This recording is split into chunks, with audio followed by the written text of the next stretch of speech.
Now, to talk more on this, we have Mr. Tony Gosling, historian and investigative journalist from Bristol, with us. Mr. Gosling, nice to see you again. Mr. Gosling, what do you make of the Israeli aggression on Syria, exploiting the power vacuum to destroy civilian and military infrastructure? Mr. Gosling, what is the Zionist regime's main plan or plans?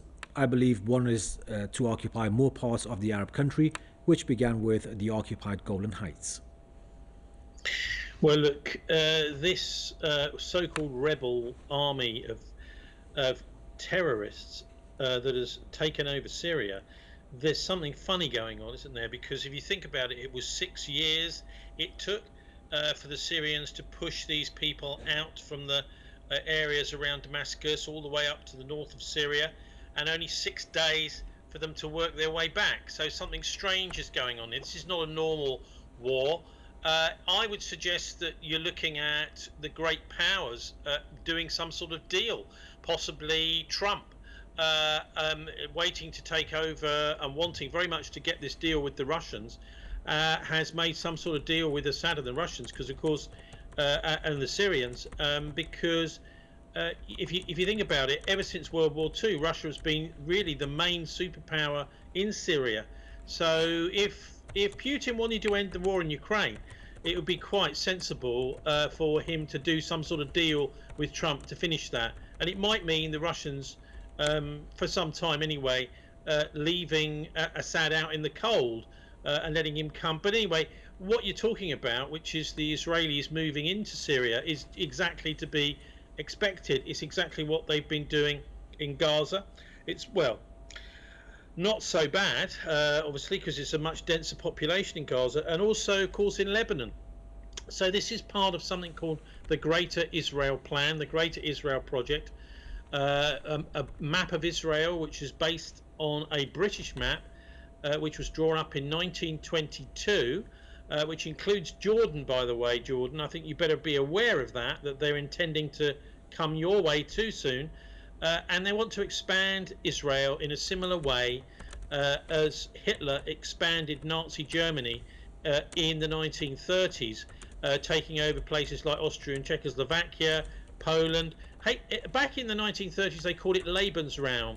They want to have what they called living room. We just want a bit more space. And of course, this led to the Second World War, a massive conflagration where tens of millions of people died. So that's why we need to be a bit concerned about allowing Israel to move its tanks into Syria, and the fact that Syria has collapsed so readily is frightening. Seems to me what they're trying to do is to bring these puppet controlled jihadists, whatever you want to call them, terrorists, very militant Islamists, collect them in Syria, to have a real battle with Israel, as big a battle as possible. It's funny they haven't really attacked the Israelis so far. I think that's because they're waiting to gather strength there in Syria. But certainly this is no ordinary regime change through a war. This is a regime change through other means. Think about what's been going on in Lebanon. The same in Syria in many ways is economic warfare. The reason Assad has flown out of the country is because his country is on its knees financially and economically because of the plans of the West. Mr. Gosling, it's funny to see that their leader had a bounty on his head, but now the West is okay with him. I was also going to ask you, how come we don't see any resistance against the Israeli incursion and attacks, especially by the armed groups that seized power? I don't think they've even condemned the attacks and destruction. So I believe what you said was you think that they had a deal with the West to let Israel do whatever it likes. And another question is, isn't this against international law, which seems doesn't exist anymore? For the West it does, but not for the rest, their so-called enemies. That's right. Israel, by the way, is now killing 5,000 civilians a month down in Gaza, and that has been kind of shifted off the headlines for the last few weeks because of what's been going on in Syria. The Western media has also been lying every day about chemical weapons that Assad is supposed to have used. Anyone that bothers to look into this will find that actually one of these attacks was totally staged, so it didn't actually involve any dangerous chemical weapons, and the other one, it was ISIS who'd actually planted these chemical weapons in the first place. And this was a propaganda method, which was, the idea was to try to get the United States and Britain to directly intervene by starting a war between Britain and America and Syria. It didn't work. Luckily, that was back in 2013. But there's so many lies being told in this part of the world. And of course, we can't go anymore to the Syrian Arab News Agency to get our news, which I used to do quite regularly, Sana News.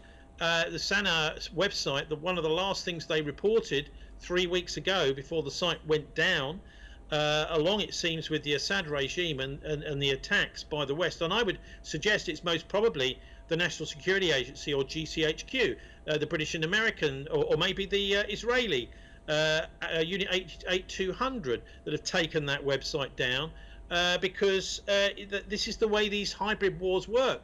So you've got satellite intelligence being used by these rebels. They might even not know where the intelligence is coming from, but they're getting immense amounts of financial. By the way, your friend Scott Ritter was on Scott Bennett on your program fairly regularly, exposed that the CIA and MI6 were using the Union Bank of Switzerland to finance ISIS and finance these terrorist groups. And so they're just front organizations, proxy organizations, and that's a proxy war that's going on. The ultimate goal is a greater Israel, and I think they are trying very hard to start a conflagration between the jihadi groups and the Zionists. But in the meantime, of course, the Zionist entity, which is now run by this far-right faction, which is what they call the Greater Israel Bloc, is getting exactly what you'd expect from such a political movement. It's getting an expansion of Israel. And it's worth noting that our dear departed Queen Elizabeth, it was revealed recently by an Israeli diplomat that she would never allow the Israeli diplomats into Buckingham Palace except on big international occasions.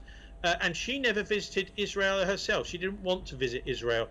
And what she said was, because she could remember the Second World War, and she could remember the aftermath of that, where so many British soldiers and officers were killed by the Israeli terrorists in the 1940s, in the beginnings of the Israeli state.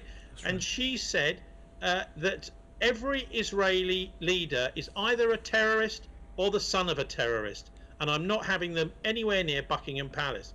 And so that, I'm afraid, has gone with the Queen. Bless her, dying the other year, and now we have a king. What does he do? Is in the King's speech in the Houses of Parliament here, he then condemns Hamas, says this is a terrorist organisation, and that's his only thought on the matter, because of course he doesn't remember what his mother remembered, which was that the Israeli terrorists were killing not only British soldiers and officers over in Palestine, but they were also threatening the lives of people like Winston Churchill, the leaders over here. And so the Queen knew that Israel is actually a terrorist state. And Mr. Gosling, in 2 minutes, if you can, how do you see the future of Syria, and how important is the security and stability of this Arab country, and why so? Look, good question, because we keep getting all these people telling us on the media in the West that okay, these jihadis, they're actually, we need to give them a bit of time and everything might turn out okay. We think they might be quite nice people. That's exactly what they said, and I got a bit of a chill when I heard that in Libya. When the Libyan Gaddafi was overthrown in Libya, we were told exactly the same. These people may be terrorists, but we think that they're moderate terrorists. Now, what do you have in Libya? A complete failed state. It was one of the best living standards in the whole of Africa in Libya. They were not dependent on the International Monetary Fund or the dollar at all. Now you've got a completely failed state with actual slave markets. So what concerns me is that that's what we're going to be seeing now over the next months and years in Syria. And of course, the Israelis taking great advantage of that by grabbing vast tracts of land. I would imagine now the real estate companies in Israel will be starting to think about advertising Syrian land for settlements so that they can start moving the Zionist infiltrator settlers, these very violent gangs and groups at the sort of forefront of Zionism, into Syria, as they have been doing, of course, all over the West Bank and Gaza. And let's not forget Gaza, because the rate of killing in there is increasing. And this is not soldiers killing civilians. This is bombs from the air falling. And those bombs are coming from, guess where? The United Kingdom and the United States. That's right. It seems that they are diverting attention from Gaza. First it was Lebanon, now to Syria. There you have it, Mr. Tony Gosling, historian and investigative journalist from Bristol. Mr. Gosling, thank you for your time, sir.